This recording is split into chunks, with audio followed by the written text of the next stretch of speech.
Desa kecil di Gunung Kidul ini ternyata menyimpan banyak cerita berharga. Mulai dari tokoh-tokoh pendiri desa, tradisi yang masih dijaga sampai sekarang, hingga kisah perjuangan warga di masa lampau. Melalui arsip ini, kita ingin mengenang, merekam, dan membagikan sejarah yang mungkin hampir terlupakan.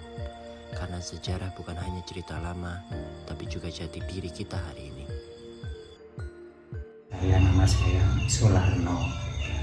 Saya lahir 54. Saya menjabat duko, tapi sekarang saya sudah purna.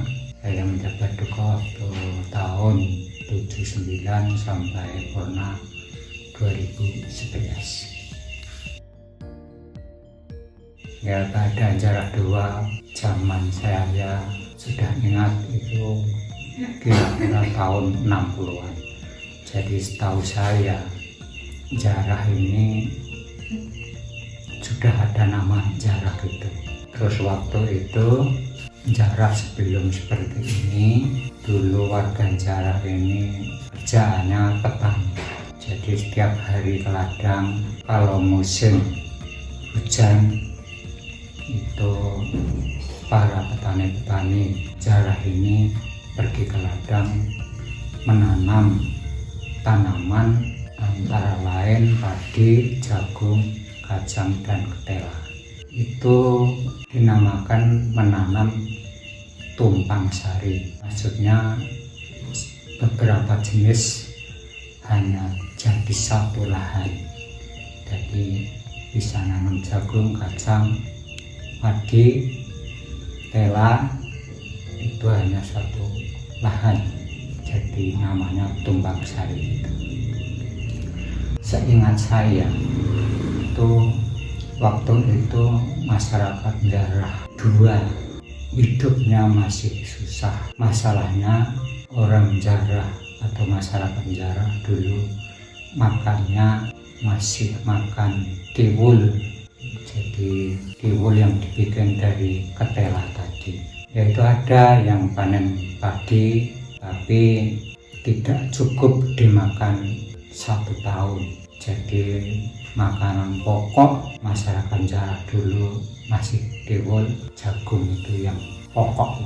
Kalau padi itu ya tadi sudah saya katakan itu tidak cukup. Masyarakat Jarah bisanya tanam tanaman itu hanya musim hujan. Tanahnya itu tanah hujan gitu, jadi nggak sawah gitu. Jadi 1 tahun hanya 1 kali panen. Selama saya tahu itu masih tiwul tadi. Dulu saya ingat itu dusun Betawi Desa Jarah ini atau Padukuhan Jarah ini belum ramai seperti ini. Jadi penduduknya masih jarang, belum padat seperti ini. Rumah-rumah masih jauh dari rumah ke rumah. Terus penerangan belum seperti sekarang. Dulu penerangan masih pakai lampu yang nyalanya pakai minyak tanah. Jadi kalau malam hari gelap, kalau keluar rumah hanya terang di dalam rumah itu. Masalahnya belum ada penerangan jalan. Kalau musim kemarau, masyarakat Jarah sulit untuk menemukan air bersih. Soalnya danau-danau sudah nggak bisa menampung air pagi. Itu ada yang bisa menampung tapi jauh dari Jarah. Kalau ambil air kurang lebih 4 kilo masih. 4 kilo 1 hari 2 kali ambilnya. Jadi 2 kali itu untuk keluarga besar itu juga belum cukup untuk minum, untuk masak, untuk cuci. Jadi masih susah dulu cari air itu. Setahu saya itu pemerintah ada bantuan dropping air untuk itu dibagi masyarakat Jarah. Ya dapatnya bisa sepikul, bisa 1 ember itu, jadi nggak merata gitu. Soalnya penduduknya banyak, nggak mencukupi satu tangki air gitu.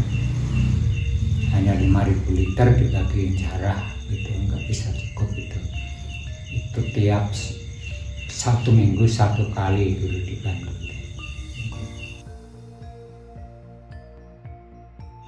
Jarah masih sulit mau berjalan. Jalan jarah di kampung-kampung jarah itu jalannya baru setapak, belum seperti ini.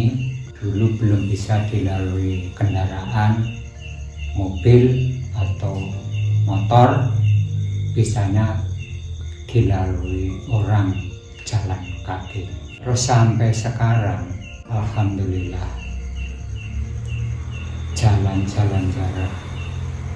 Waktu saya menjadi dukuh itu saya berubah jalan menjadi lebar, bisa dilalui kendaraan roda 4, roda 2, apalagi ini yang jarah tembus Wonosobo. Itu pemerintah mengadakan padat karya yang tadi lebarnya baru 2 meter, sekarang sudah jadi 6 meter. Itu panjangnya 4 kilo. Sampai sekarang masih bisa dijalani, malah sekarang sudah di aspal separuh atau 4 kilo sudah di aspal.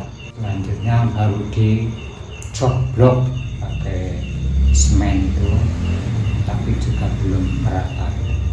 Tapi alhamdulillah sekarang sudah bisa dilalui kendaraan roda 4 atau roda 2. Itu mengadakan tradisi rasulan, itu dinamakan simbah, katanya bersyukur kepada Tuhan yang Maha Kuasa yang sudah memberi rezeki kepada masyarakat jarah, mengadakan sodakoh yang nantinya sodakoh itu dibawa ke padukuan. Sodakoh itu dikumpulkan di situ. Setelah itu ada yang namanya kenduri. Sehabis kenduri, sodakoh tadi dibagi-bagikan. Itu tradisi jarah rasulan itu. Harapan bagi pemuda-pemuda, khususnya padukuan jarah, harapan saya bisa meneruskan apa yang menjadi jarah ini. Semoga sejarah apa saja yang terjadi di padukuan jarah bisa terus-menerus, tidak putus. Yuk teman-teman, mari ikut menjaga dan melestarikan cerita desa kita. Follow terus yuk untuk informasi lainnya dari Desa Jarah 2.